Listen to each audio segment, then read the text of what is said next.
తను ఓహో అభి అభి తను తను నిన్ను అయినో అభి ఆలియా ఫోన్ చేసింది నాకు అంతా క్లియర్ గా చెప్పింది తను పద లోపలికి తను కళ్ళు చూడది నన్ను అభి ప్లీజ్ నన్ను కలవడానికి వచ్చు టెన్షన్ ఫ్రీగా ఉండు కనీసం ఇప్పుడైనా దాని గురించి ఆలోచించుకో పద లోపలికి పద జాగ్రత్తగా నడు పద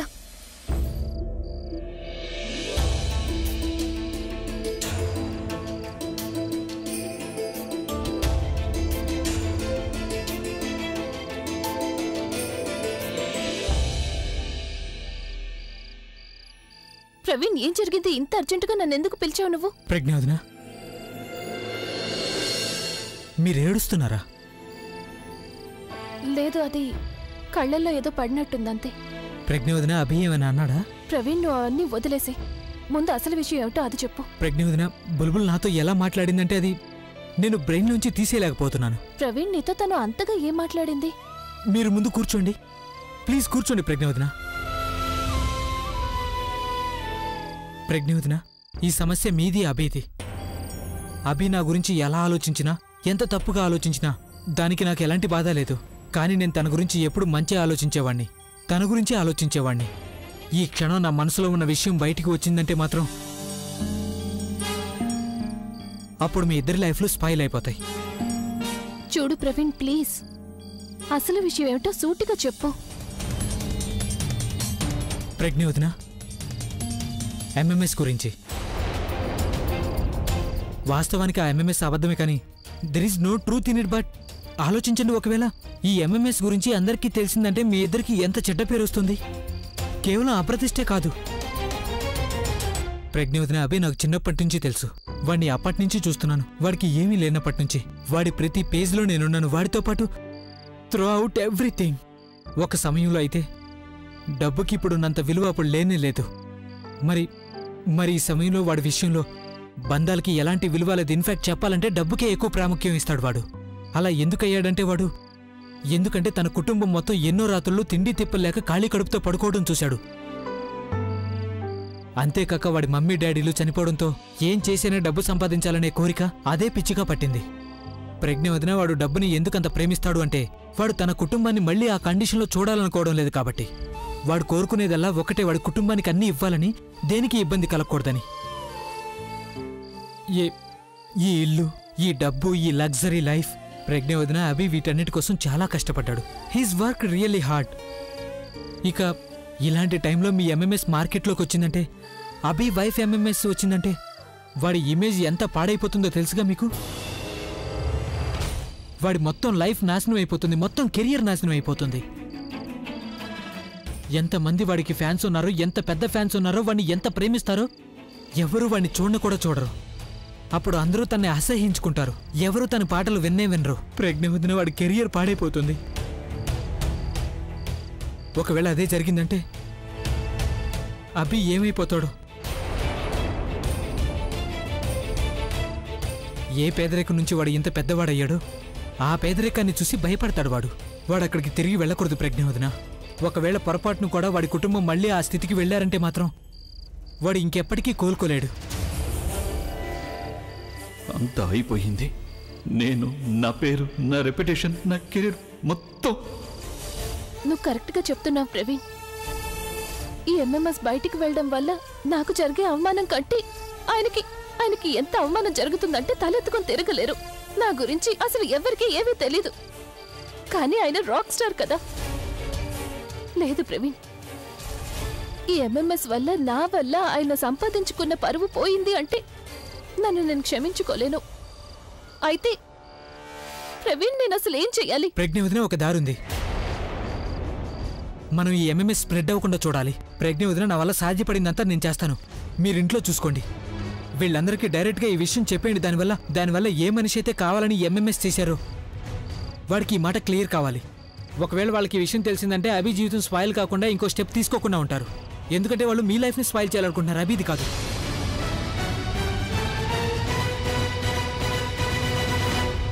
నీకు తెలుసా తను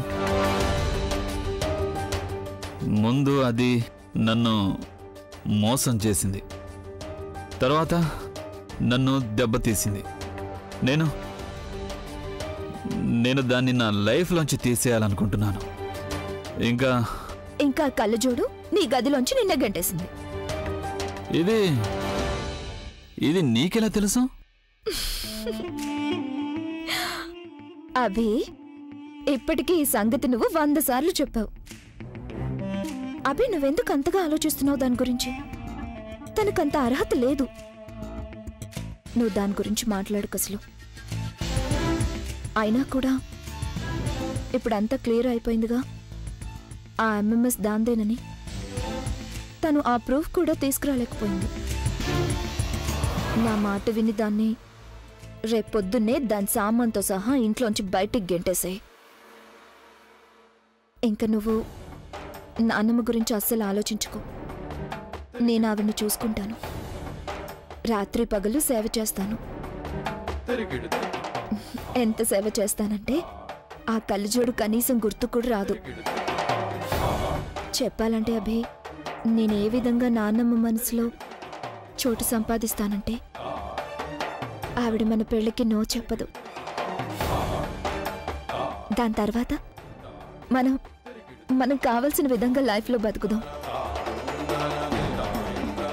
యునో అభి, ఎన్ని రోజుల తర్వాత మనం ఇలా ఒంటరిగా కలిసాం. అంతకుముందు నువ్వు సింగిల్గా ఉన్నప్పుడు ప్రతి వీకెండ్ వచ్చేవాడివి. ఆ రాత్రిలో మనం ఇలాగే ఒకరి కౌగిట్లో ఒకరు గడిపేవాళ్ళం. అభి, నేను ఈరోజు రాత్రి కూడా నీ కౌగిట్లోనే.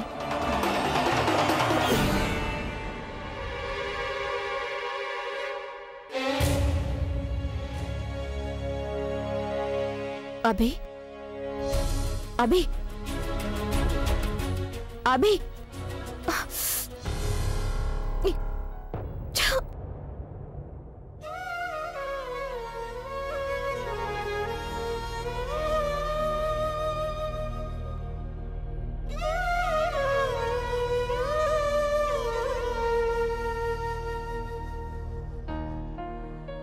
అసలు ఎందుకు ఇలా జరిగింది?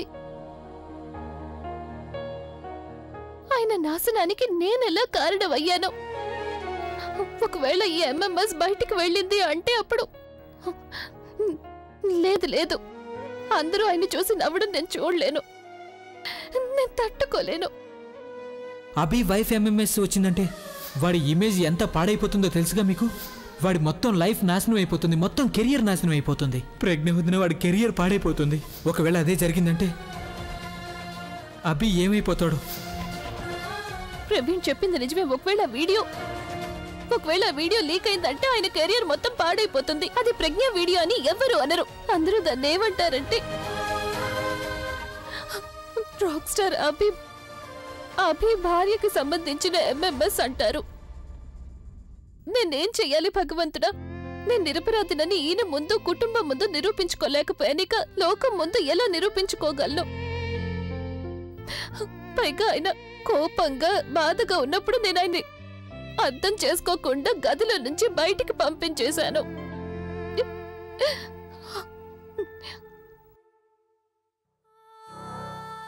నా దగ్గర టైం లేదు.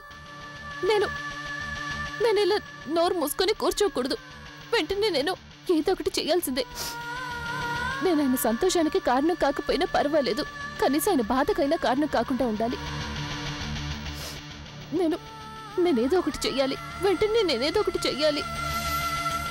కానీ నేనేం చేయాలి, ఏం చెయ్యాలో నాకేం అర్థం కావట్లేదు. ఆయన్ని ప్రమాదం నుంచి కాపాడడానికి ఈ తప్పు నా నెత్తిన వేసుకోవాలి. ఆయనకు అవమానం జరగకుండా ఉండాలంటే ఆ అవమానాన్ని నేను భరించాల్సి ఉంటుంది. ఆ ఎంఎంఎస్ రియల్ అని చెప్పేస్తాను. ఏం జరుగుతుంది? జనం నన్నే అంటారు కదా, నన్ను క్యారెక్టర్లెస్ అంటారు. అంతకంటే ఏమంటారు? నేను నా భర్తని కాకుండా ఇంకెవరితోనో.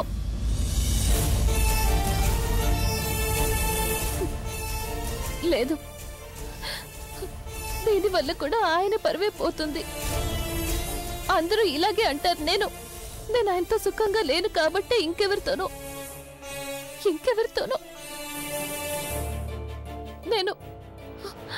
నన్ను ఏం చెయ్యాలి? నేనేదో ఒకటి చెయ్యకపోతే ఆయన ఆయన కెరియర్, ఆయన జీవితం అంతా నాశనం అయిపోతుంది.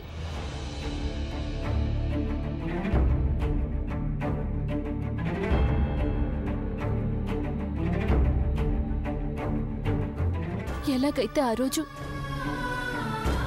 ఆయన తన ప్రాణాలకు తెగించి మా కుటుంబం పరువు, అలాగే మ్యారేజ్ హాల్ని కాపాడారో అదే విధంగా నేను కూడా ఆయన కెరియర్కి ఎలాంటి మచ్చ రానివ్వను.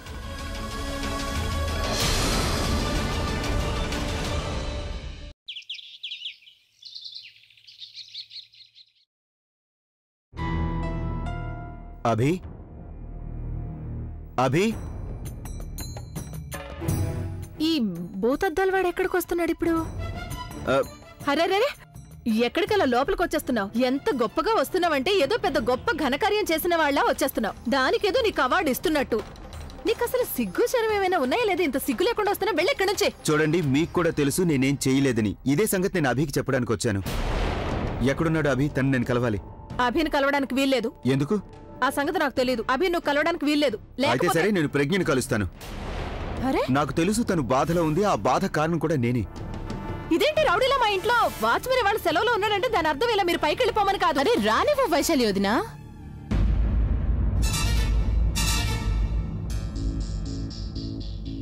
ఏం చేస్తున్నాను వైశాలి వదినా?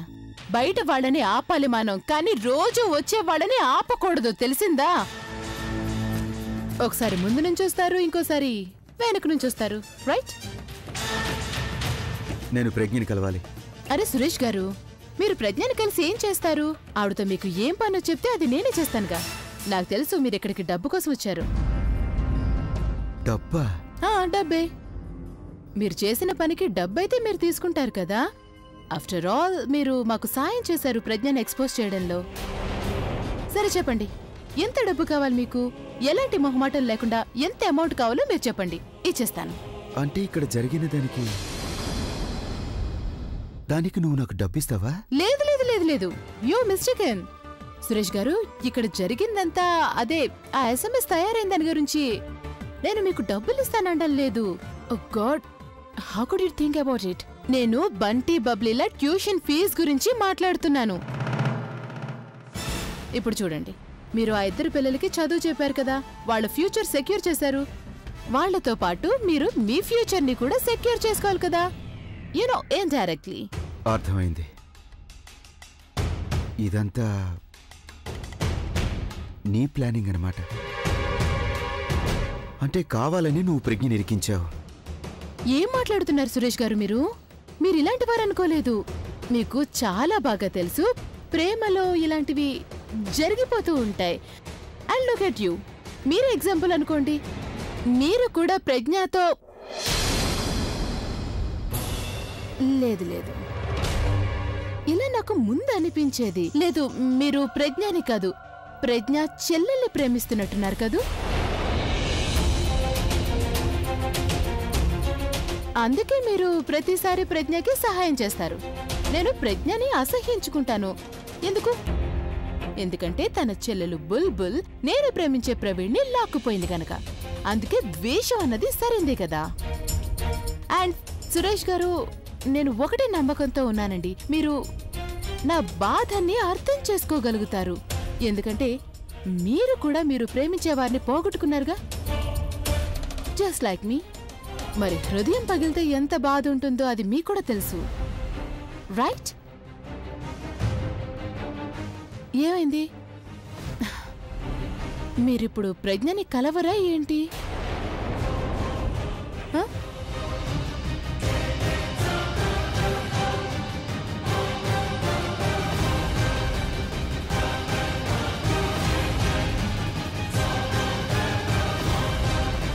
అలీ, ఏంటిదంతా? నా తలకెక్కడా?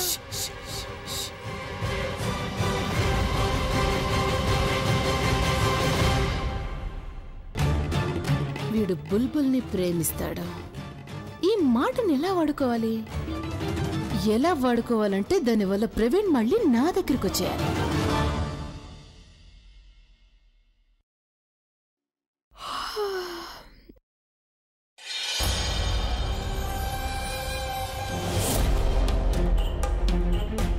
అభి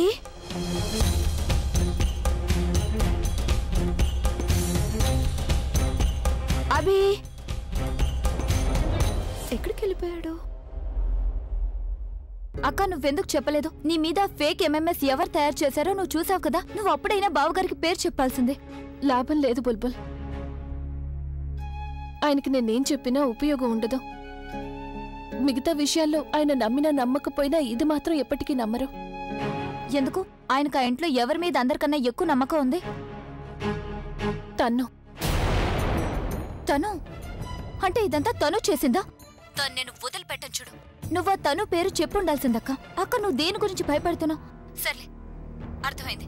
ఒకవేళ నువ్వు తను నిజాన్ని బయట పెడితే నువ్వు బావగారిని ప్రేమిస్తున్నా అన్న విషయం బయట పెడుతుందని చెప్పలేదు కదా. కానీ అక్క నువ్వేం టెన్షన్ పడకు. ఆ తను చేసిన పని నేను బయట పడేలా చేస్తాను. బుల్బుల్ ప్లీజ్, నువ్వు అసలు ఏమీ చేయకూడదు. ఎందుకు చేయదు? నేను తప్పకుండా చేస్తాను. దాని నిజ స్వరూపం అందరి ముందు బయట పెట్టాలి. అక్క నువ్వు చూస్తూ ఉండు, నేనేం చేస్తాను. బుల్బుల్ ఇప్పుడు చాలా లేట్ అయిపోయింది. లేట్ అయిందా? నిన్నటి వరకు ఒక్కో క్షణం నీకు చాలా విలువైంది, ఒక్కో నిమిషం చాలా ఇంపార్టెంట్ అయినప్పుడు ఇప్పుడు లేట్ అయింది అంటున్నావా? ఇంతకీ నువ్వేం ఆలోచిస్తున్నావు అక్క? ఏదో ఉంది బుల్బుల్, కానీ నేను ఆయనకి తప్ప ఇంకెవ్వరికీ చెప్పలేను.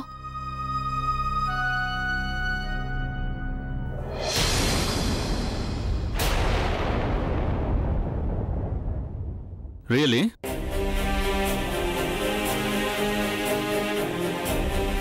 ఇవాల్టి వరకు నా దగ్గర ప్రతి విషయం దాచిపెడుతూ వచ్చావు. మరి ఇవాళ అటువంటి విషయం ఏముంది? కేవలం నాతోనే చెప్పాలనుకునేది? నేను తర్వాత ఫోన్ చేస్తాను. బాయ్. లేదక్క ప్లీజ్, నువ్వు నా మాట విను. హలో అక్క. అక్క అసలు అక్క ఆలోచన ఏంటి? తను ఏం చేయబోతుంది? చెప్పు, ఏం చెప్పాలనుకుంటున్నావు నువ్వు నాకు? చూడు, ఒకవేళ ఇది మళ్ళీ ఏదో ఒక కథ అయితే మాత్రం నాకు వినాలని ఇంట్రెస్ట్ లేదు. నాకు మీ నుంచి డివోర్స్ కావాలి.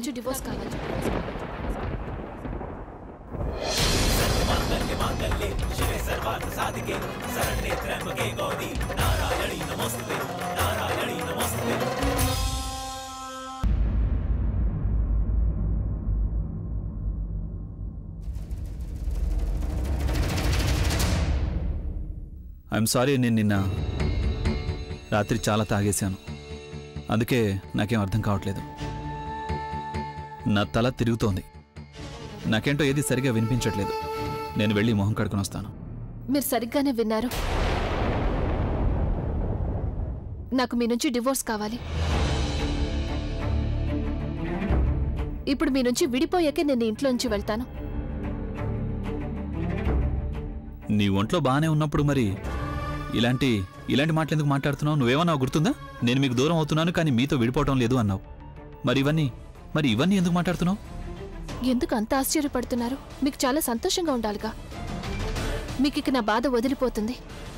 మీరు ఉండగానే నేనెవరో మరొక వ్యక్తితో సంబంధం పెట్టుకున్నానని నమ్మారు. మీరు నన్నెంతగానో ద్వేషిస్తున్నారు. కనీసం నా మొహం కూడా చూడ్డానికి ఇష్టపడ్డం లేదు. అందుకే నేను మిమ్మల్ని వదిలి శాశ్వతంగా వెళ్ళిపోవాలి అనుకుంటున్నాను. మీకు ఇదే కదా కావాల్సింది. ఈ మాట విని మీరు సంతోషించాలి. మరెందుకు అలా అయిపోయారు? గాబరా కాదు, నేను సంతోషంతో పిచ్చివాడిని అయిపోతున్నాను. కొంపదీసి ఎగిరిపోతానో ఏమో. ఆనందంతో ఎక్కడికి వెళ్ళిపోతున్నాను. డాన్స్ కూడా చేస్తున్నాను. ఇదిగో చూడు చూడు. యూనో వాట్, ఎంత పెద్ద సంతోషకరమైన వార్త చెప్పావో తెలుసా నువ్వు? నీతో డివోర్స్ తీసుకోవటం అంటే నాకు ఆస్కార్ గెలిచినంత ఆనందంగా ఉంటుంది. And the Oscar goes to Abhi Mehra for the best divorce of the year. Oh my God!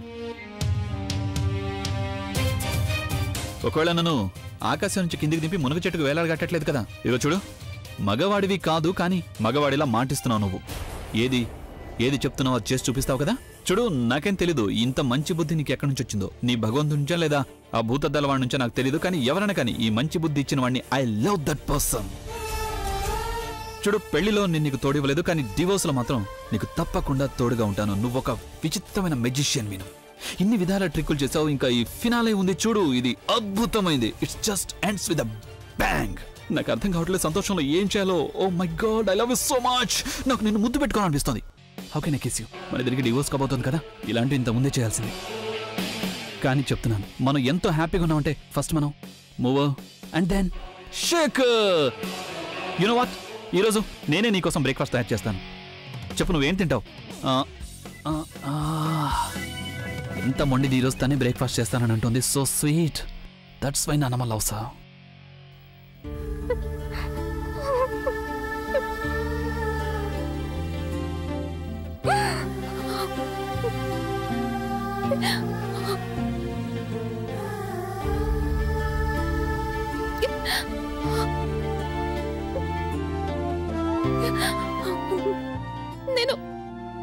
నేను ఈ నిర్ణయం తీసుకున్నాను ఎందుకంటే నాకు వేరే దారి లేదు. కానీ ఆయన ఒక్కసారైనా నన్ను ఆపడానికి ప్రయత్నించుండొచ్చు. జీవితంలో ఎప్పుడు కూడా ఆయన నా మాట వినలేదు. ఈ రోజు ఒక్కసారి చెప్పగానే ఒప్పేసుకున్నారు. కోపం వస్తే నన్ను కొట్టినా బాగుండేది. ఇష్టం లేకపోయినా నేను ఆయన భార్యని కాబట్టి, అలవాటైపోయింది కాబట్టి వెళ్ళొద్దని చెప్తారనుకున్నాను. కానీ ఆయనకి దీనివల్ల ఎలాంటి నష్టమూ లేదు.